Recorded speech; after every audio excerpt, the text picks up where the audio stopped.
Ta'ala. Yang saya hormati Ketua Komite Bapak Iman Sulaiman, segenap kepala sekolah, para staf, segenap asatidzah, segenap dewan guru, para santri atau mungkin juga ada wali santri di sini, dan mudah-mudahan semua kita yang ada di majelis yang mulia ini senantiasa dilimpah curahkan nikmat rahmat keberkahan oleh Allah Subhanahu wa taala. Terlebih dahulu kita buka pengajian ini dengan Ummul Quran surah Al-Fatihah. Ala hadhihi niyyah wa ala kulli niyyatin salihah wa ila hadrati sayyidina Muhammadin al-Mustafa Rasulullah sallallahu alaihi wasallam. Al-Fatihah. A'udzu billahi minasy syaithanir rajim. Bismillahir rahmanir rahim. Alhamdulillahi rabbil alamin. Ar-rahmanir rahim. Maliki yaumiddin. Iyyaka na'budu wa iyyaka nasta'in. Ihdinas siratal mustaqim. Siratal ladzina an'amta 'alaihim ghairil maghdubi 'alaihim waladdallin. Amin. Bapak Ibu yang dimuliakan oleh Allah Subhanahu wa taala, tema singkat kita pada pagi menjelang siang ini berkaitan dengan kemuliaan ilmu. Kemuliaan ilmu. Tadi oleh Ustaz Hidayatullah selaku pembawa acara dibacakan satu ayat, yarfa'illahu alladziina aamanu minkum walladziina utul ilma darajat. Allah pasti mengangkat orang-orang yang beriman dan orang-orang yang diberikan anugerah ilmu. Allah memberikan orang-orang yang beriman dan orang-orang yang Allah anugerahkan ilmu derajat,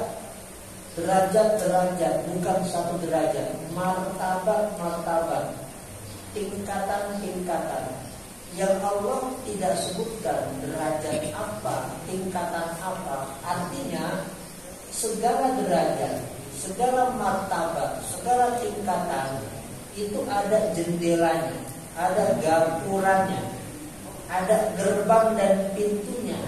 Disebut oleh Allah dan oleh Rasulullah SAW, pintu tersebut adalah ilmu.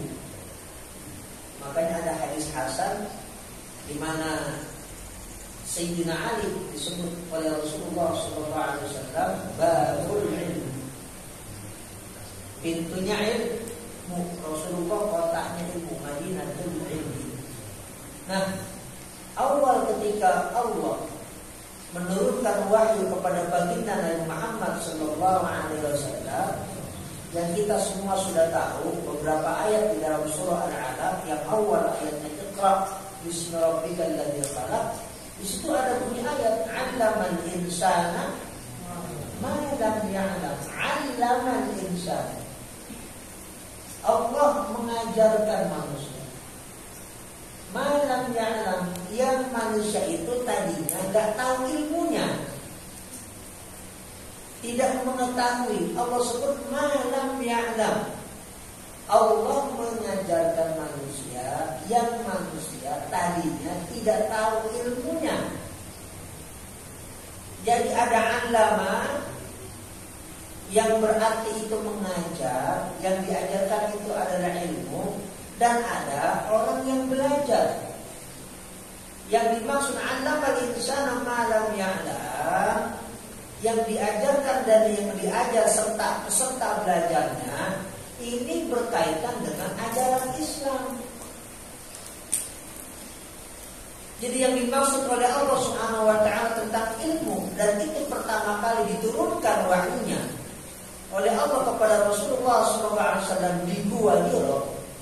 Ternyata rangkaian ayat yang pertama kali turun itu berkaitan dengan kemuliaan ilmu, sekaligus kemuliaan mengajarkan ilmu, dan juga kemuliaan orang yang mempelajari serta belajar ilmu. Bayangkan, renungkan, itu hal yang pertama kali diwahyukan oleh Allah kepada baginda Nabi Muhammad sallallahu alaihi wasallam.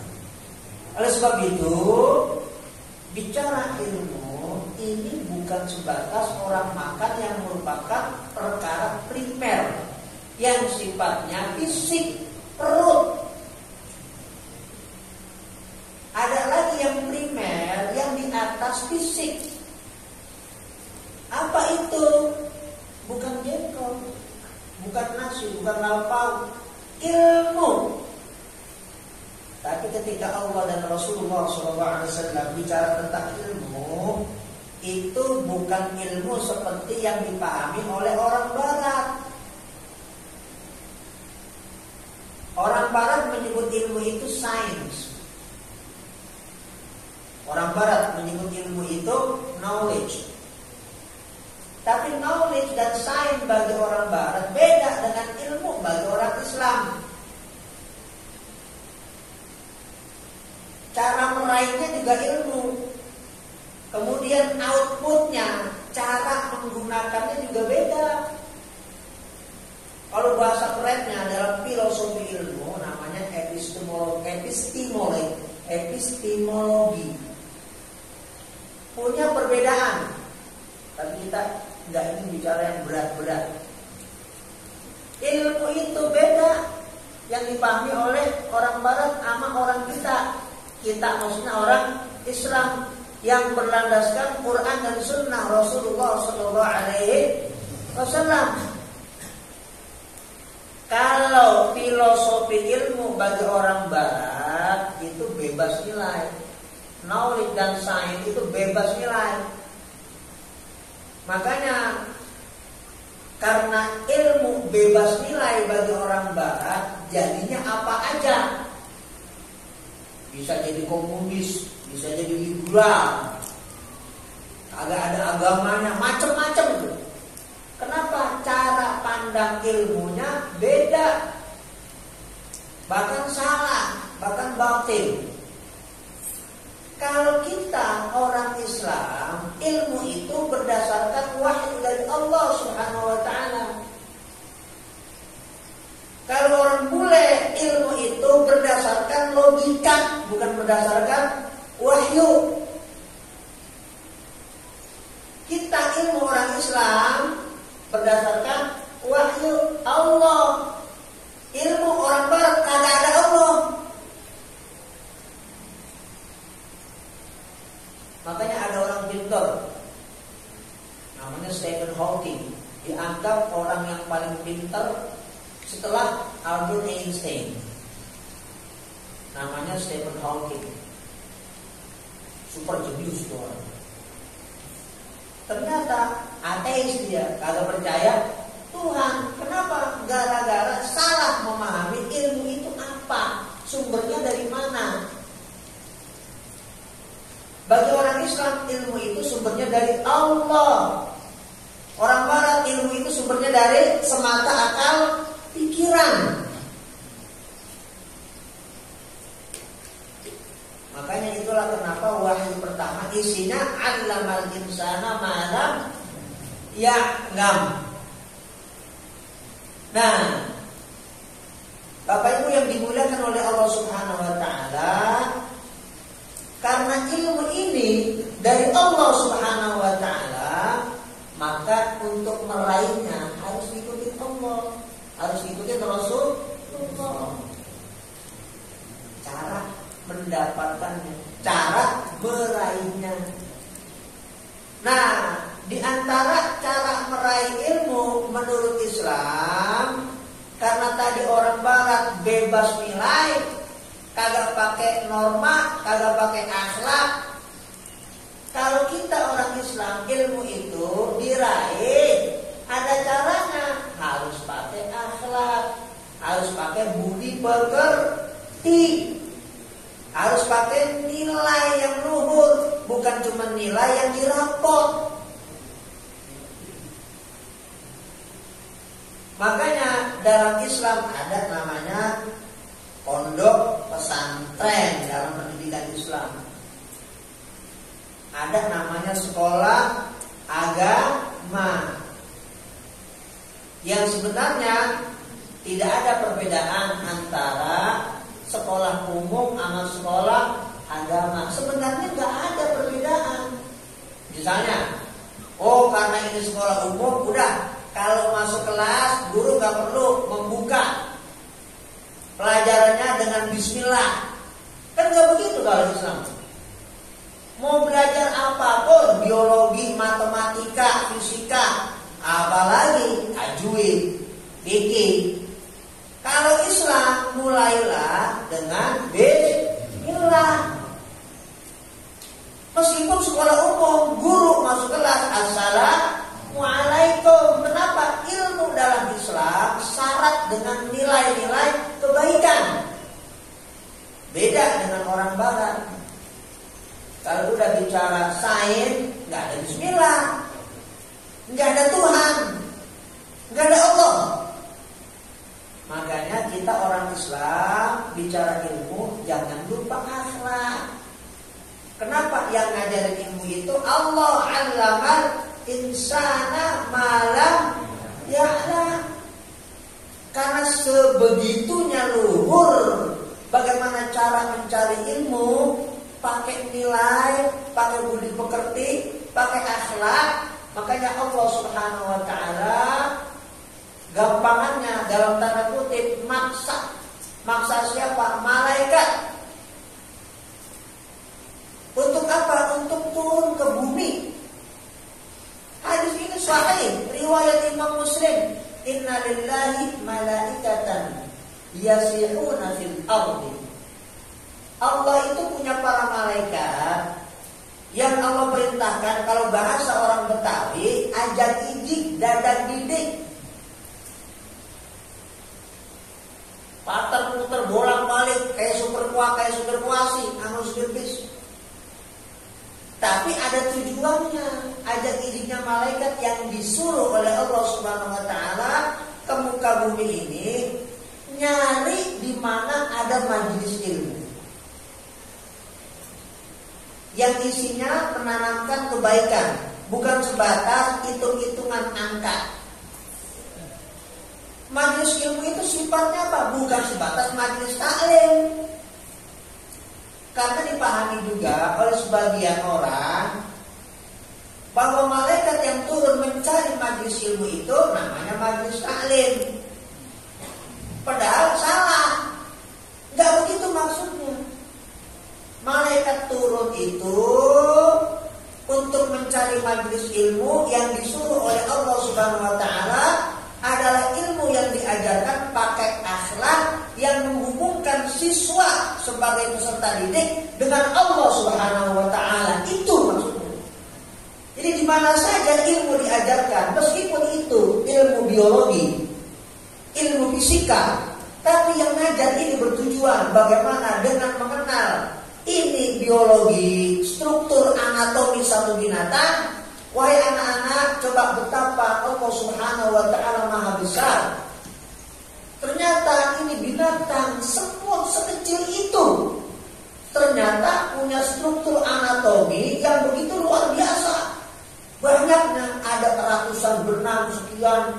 Betapa maha besarnya Allah Subhanahu wa taala. Wahai anak-anakku, maka disitulah malaikat diturunkan oleh Allah Subhanahu wa taala dalam pelajaran biologi. Bukan cuma ngaji di majlis taklim di masjid, di musola atau majlis taklim, bukan. Di mana saja ada majlis ilmu, di mana saja. Kalau ilmu yang diajarkan itu menghubungkan nilai-nilai luhur ilahiyah menuju kedekatan kepada Allah Subhanahu wa taala, di situ Allah Subhanahu wa taala memerintahkan malaikat, "Hei malaikat, nimbrung kamu di sana." Jadi kelas-kelas yang termasuk ada di sini di sekolah ini, Insan Mutakin, setiap kelas di sini adalah riyadun min riyadil jannah. Satu taman dari taman surganya Allah Subhanahu wa taala. Setiap kelas yang ada di sini. Itu pasti, bukan kata saya. Bukan saya lagi berbahasa basi karena saya dekat dengan Pak Agus, bukan. Karena ini Quran dan Sunnah Rasulullah SAW.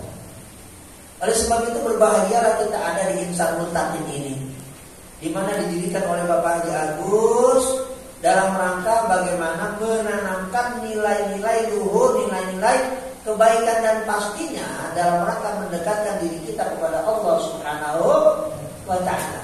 Oleh sebab itu, karena mulianya ilmu dalam ajaran Islam, kemudian sukses diterapkan di dalam peradaban, di dalam perjalanan sejarah ketika Islam itu berjaya. Kenapa? Menerapkan ilmunya pas, menerapkan ilmunya cakep, menerapkan ilmunya bagus. Guru-gurunya, caranya, peserta didiknya. Makanya ilmu itu dalam sejarah Islam tersebar dari mulai barat sampai ke timur, dari utara sampai ke selatan. Bahkan hadirin jamaah, bapak-bapak, para guru dan juga para santri yang dimuliakan oleh Allah Subhanahu wa taala, kemajuan kita zaman sekarang ini yang dikatakan peradaban modern sekarang ini, dengan segala kemajuan yang begitu luar biasa, mercusuar peradaban yang canggih, itu gak lepas dari ilmu yang ditanamkan oleh para ulama, para cendekiawan muslim, para intelektual muslim dalam sejarah peradaban Islam, dalam perkembangan sejarah Islam, gak lepas. Jadi kita ini sekarang, termasuk anak-anak santri, harus bangga jadi orang Islam. Kenapa? Kehebatan sekarang itu gak lepas dari ilmu yang ditanamkan dalam ajaran Islam. Sampai angka 0 yang kita tahu semua, angka 0 itu murni orang Islam yang menemukan, bukan orang barat. Banggalah kita bahwa di dunia ini yang katanya sepele pernah ditemukan satu angka 0. Bayangin kita kalau ngitung kagak ada 0-nya. Bisa gak? Gimana kita mau nilai 10, 90, 70, apalagi angka sudah ratusan, ribuan, jutaan, miliaran, triliunan. 0 gak ada.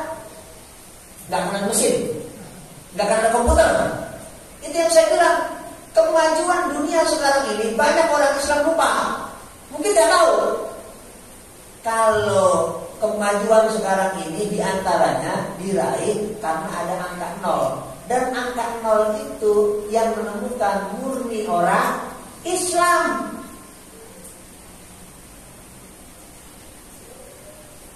Bukan orang barat.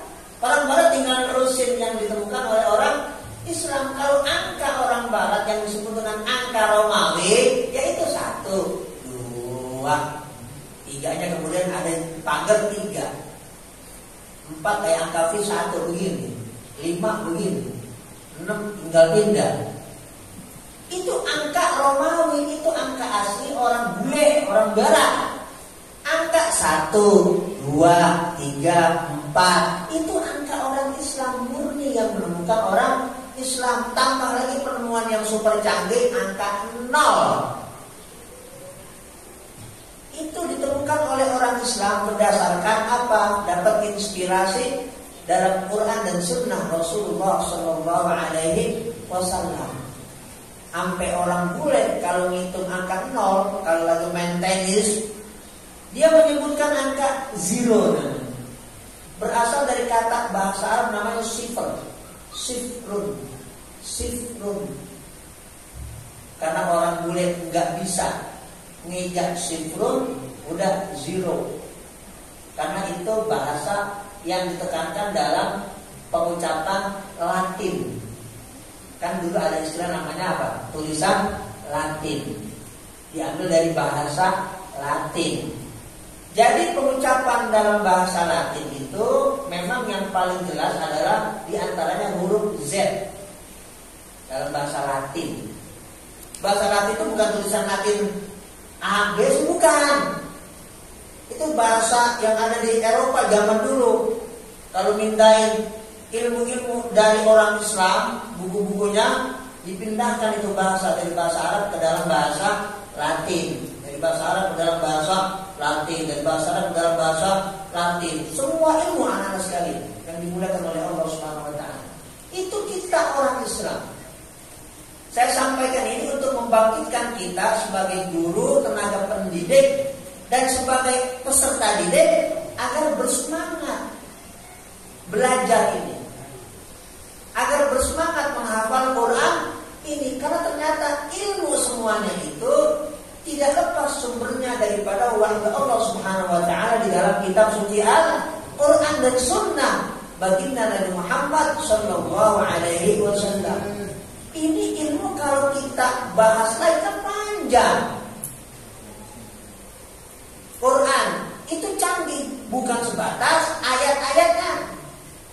Nama-nama surahnya tidak ada di dalam kitab-kitab yang lain. Itu sudah begitu beragam nama-nama surahnya. Ada surah Al-Baqarah. Apa Al-Baqarah? Nama binatang.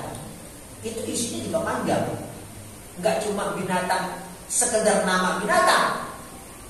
Ada surah berkaitan dengan antariksa. Namanya surah Asy-Syams. Ada surah Al-Qamar. Ada surah Al-Ma'arij.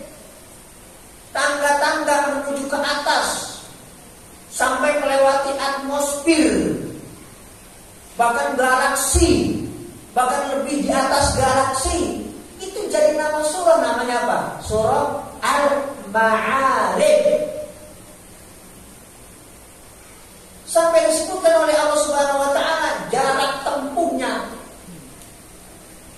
Ta'rujul malaikatu war-ruhu ilaihi fi yaumin kana miqdaruhu 50 alf sanah. Itu malaikat ketika menuju Allah Subhanahu wa taala melesat dalam kecepatan yang ukurannya satu hari berbanding 50 alf, 50.000 tahun. Nah, bicara 50.000 tahun, Allah nggak nyebut 50.000 tahun apa. Sampai sekarang ada istilahnya namanya tahun cahaya. Kenapa? Nolnya kebanyakan. Kalau bicara kilometer, jarak antara galaksi Andromeda dengan galaksi Bima Sakti ini bagaimana? Kita mengukur jauhnya, nggak bisa pakai kilometer, udah kebanyakan nolnya. Komputer jebol, dipakailah istilah tahun cahaya. Ternyata di Quran itu ada satu ilmu, bukan sekedar ayatnya, nama surahnya Al-Ma'arij. Ada bicara perputaran. Apa waktu melintasi, namanya surah Al-Lail, surah malam. Jadi di Quran beragam nama surah. Ada surah bicara nama orang. Ada surah Muhammad. Ada surah Yusuf. Ada surah Luqman. Ada surah An-Nisa, surah perempuan. Nggak ada surah laki-laki. Di antaranya karena bicara embrio itu memang telurnya ya harus dialami oleh ibu-ibu. Laki-laki Allah nggak takdirkan itu. Itu diantaranya. Tentu masih banyak lagi ilmu yang lain berkaitan dengan penamaan surah. Ini ilmu semuanya. Jadi kalau bicara kita orang Islam, ya Allah subhanaka ma khalaqta hadza batila. Tiap malam Jumat baca surah Yasin, ya Allah, itu isinya ilmu semuanya. Ilmu kemasyarakatan termasuk astronomi. Wasyamsu tajri li mustaqarrin laha, dzalika taqdirul azizil alim. La syamsu yanbaghi laha an tudrikal qamara, wa al-lailu sabiqun nahar, kullun fi falakin yasbahun. Ilmu lagi. Wadrib lahum matalan ashabal qaryah idh ja'ahal mursalun. Ilmu lagi. Ilmu semuanya. Oleh sebab itu dalam uraian singkat ini, mari sama-sama kita semua termasuk saya, apalagi saya, bersemangat. Bagaimana ilmu ini kita jadikan landasan apa saja, termasuk landasan ibadah. Nggak pakai ilmu, itu ditolak ibadah kita oleh Allah Subhanahu wa Ta'ala. Ada satu ucapan dalam kitab namanya Matan Zubar. Wa kullu man bi ghairi ilmin ya'malu a'maluhu mardudatun la tuqbal. Setiap orang yang mengamalkan sesuatu termasuk ibadah, sholat, puasa dan sebagainya bi ghairi ilmin, kagak pakai ilmu, maka a'maluhu, amal dia mardudatun, ditolak, la tuqbal, tidak diterima oleh Allah Subhanahu wa Ta'ala. Nggak diterima oleh Allah Subhanahu wa Ta'ala. Kenapa? Betapa pentingnya ilmu. Ternyata ada di semua tempat, ada di semua sisi. Makanya anak-anak kita di kelas kita ajarkan. Misalnya berwudu yang baik begini, sholat yang baik begini, rukun-rukunnya, syarat-syaratnya, adab-adabnya, sunnahnya, tata caranya kita ajarin dalam rangka. Kenapa? Agar ibadah itu diterima oleh Allah Subhanahu wa Ta'ala. Pakai apa itu benang merahnya? Pakai apa itu wasilahnya? Pakai ilmu, ya Allah. Jadi ilmu bukan sebatas agung dalam ajaran Islam, tapi juga luhur. Kita pakai dari dunia sampai di akhirat kelak, ya Allah. Bayangin, dari dunia sampai di akhirat kelak. Oleh sebab itu, mari sama-sama, termasuk dan terutama anak-anak yang lagi mondok di sini, kalian ini harus bersemangat. Dalam waktu yang relatif singkat, mondok di sini 6 atau lebih dari 6 tahun, mari sama-sama waktu digunakan untuk belajar, untuk menuntut ilmu. Mumpung belum disibukkan oleh apa-apa, masih dibiayai oleh wali santri, nggak mikirin bagaimana besok bayaran, pokoknya itu urusan orang tua. Mumpung masih banyak kesempatan, ayo anak-anak semuanya kejar ilmu ini dengan niat yang baik, dengan tujuan yang baik. Pasti anak-anak diberikan keberkahan oleh Allah Subhanahu wa Ta'ala, diberikan rahmat oleh Allah Subhanahu wa Ta'ala, diberikan segala kemudahan oleh Allah Subhanahu wa Ta'ala. Dan pasti anak-anak santri di Ihsanul Muttaqin, kalau cara mendapatkan ilmunya tadi sesuai apa yang diajarkan oleh Allah dan Rasulullah SAW, pasti masa depannya diberikan kesuksesan oleh Allah Subhanahu wa Ta'ala. Pasti.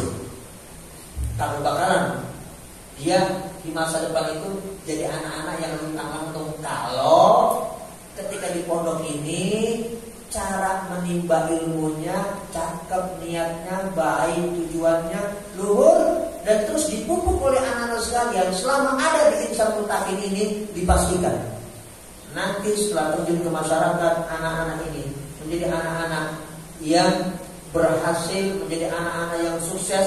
Suksesnya pun gilang gemilang. Kenapa? Diberikan barokah oleh Allah Subhanahu wa Ta'ala. Demikianlah yang saya sampaikan untuk sesi pada bulan kali ini. Mudah-mudahan apa yang saya sampaikan pertama dan utamanya bermanfaat buat saya pribadi dan tentunya buat kita semuanya. Dan saya mohon maaf kalau ada hal-hal yang mungkin ya kurang berkenan di hati. Mohon dibukakan pintu maaf yang sebesar-besarnya dan seluas-luasnya. Allahumma fi ila thoriq. Wassalamualaikum warahmatullahi wabarakatuh.